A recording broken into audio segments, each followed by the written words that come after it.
Most people look at their lab results completely backwards. They open a portal, scroll through dozens of numbers, and look for anything highlighted red and immediately assume if nothing's flagged, I'm probably fine. But healthcare does not work that simply because there are a few numbers on your lab report that quietly tell a much bigger story about inflammation, organ function, metabolism, risk, hydration, oxygen delivery, and how your body is functioning overall. And most people have no idea what they mean. So today, I'm walking you through three lab numbers you should always know. Not because you should diagnose yourself, not because you should panic over every fluctuation, but because understanding your labs changes how you participate in your healthcare. It helps you ask better questions, recognize patterns earlier, understand your body more clearly, and stop feeling completely lost every time results hit your portal. Because lab work should not feel like reading another language. And one of the biggest problems in healthcare right now is that people are receiving information without understanding. So today, we're slowing it down a little bit. And by the end of this video, you'll understand what these numbers mean, why they matter, what affects them, what they can and cannot tell you, and how to think about them without spiraling into fear. Because better clarity leads to better understanding. So, before I even talk to you about the numbers themselves, let's talk about why lab reports feel so intimidating in the first place. Because most folks are not taught how to interpret healthcare information. You're just expected to figure it out. So what happens? You open your portal, and suddenly you're staring at all these numbers, abbreviations, ranges, percentages, decimals, acronyms, high flags, low flags, red highlights, yellow highlights, green highlights, and terminology that feels completely foreign. And so emotionally, your brain immediately starts searching for danger, especially if you're already feeling tired or anxious or symptomatic or just worried about your health. So you're not reading calmly, you're scanning emotionally. And many folks make one of the two mistakes. You ignore everything or you panic over everything. And neither creates understanding because lab interpretations requires some context and patterns, symptoms, history, medication, hydration, timing, and clinical judgment. And one isolated number rarely tells the full story. But some numbers do carry more importance than others. Some act almost like vital signs, which are hidden inside your blood work. They don't explain everything, but they can point you toward larger conversations worth understanding.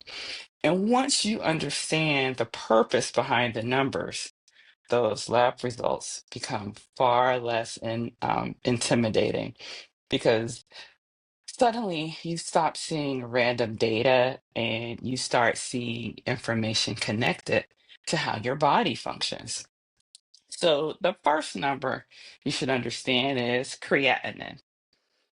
Uh, Creatinine is especially important because lots of folks see it on their labs without knowing what it means. So creatinine is actually a waste product that's created from your normal muscle metabolism. And your kidneys help filter it out of your blood. And so when your creatinine rises significantly, it can sometimes indicate that the kidney filtration is changing. Now, this is important because creatinine by itself does not tell the whole story, because creatinine can also be affected by muscle mass, dehydration, medications, exercise, supplements, age, and body composition. And this is why context matters. But creatinine still matters deeply because it helps providers estimate kidney function. And kidney health affects almost everything because kidneys help regulate your fluid balance, electrolytes, your blood pressure, waste removal, medication clearance, acid base balance, and red blood cell signaling. Kidneys are incredibly important organs, and many folks don't realize that kidney disease can progress quietly for years, sometimes without obvious symptoms early on. And that's why understanding creatinine matters, not to self diagnose, but to participate more actively in conversations about kidney health.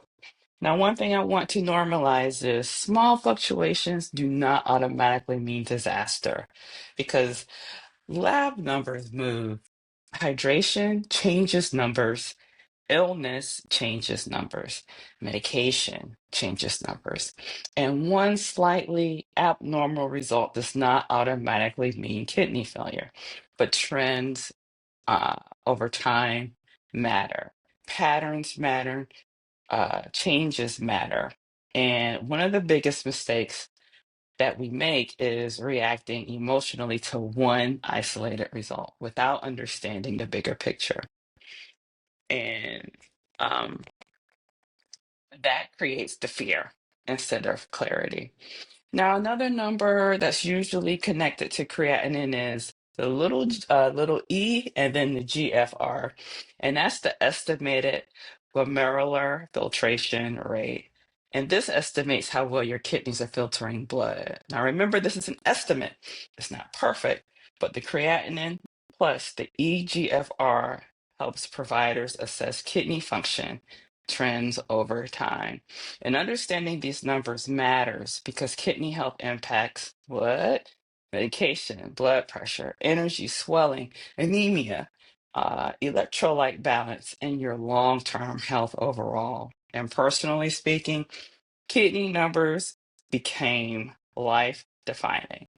And one thing I wish more patients understood is lab numbers are not just good or bad, they're pieces of a larger story, and understanding that changes how you engage with your healthcare.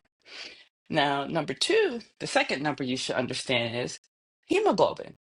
Hemoglobin is a protein inside your red blood cells that carries oxygen throughout your body. So, when hemoglobin levels drop significantly, your body may struggle to deliver oxygen efficiently. And that can affect energy, dizziness, fatigue, shortness of breath, weakness, exercise tolerance, brain fog, and just overall functioning. Now, this matters because many people walk around exhausted without realizing anemia may be contributing. And again, anemia itself is not a diagnosis, it's a clue, it's a signal, something that requires interpretation. Because low hemoglobin, oh my goodness, low hemoglobin can actually have many causes: iron deficiency, chronic diseases, kidney disease, blood loss, vitamin deficiencies, inflammation, bone marrow disorders, medications, and just several more. Context matters. Understanding hemoglobin changes how you think about symptoms because sometimes patients assume, I'm just lazy, man. Listen, I'm tired, I'm burnt out, I'm stressed. Meanwhile, your body may be genuinely struggling physiologically. And this is where healthcare communication matters so much because numbers without explanation create confusion. Because for years, hemoglobin was a huge part of my own healthcare journey because I experienced fatigue, transfusions, weakness, and that exhaustion, and just the emotional toll of watching my blood counts fluctuate. And when you don't understand what hemoglobin means, you often don't understand why you feel the way you feel. That disconnect can be emotionally exhausting. And another important point, Normal range does not always mean optimal experience because some people feel symptomatic near the low end of normal. Others tolerate levels differently. Once again, context matters. Symptoms matter, trends matter. And the goal is not obsessing over numbers, the goal is understanding what they may be communicating. The third number you should understand is A1C. And this measures average blood sugar levels over approximately the last 3 months.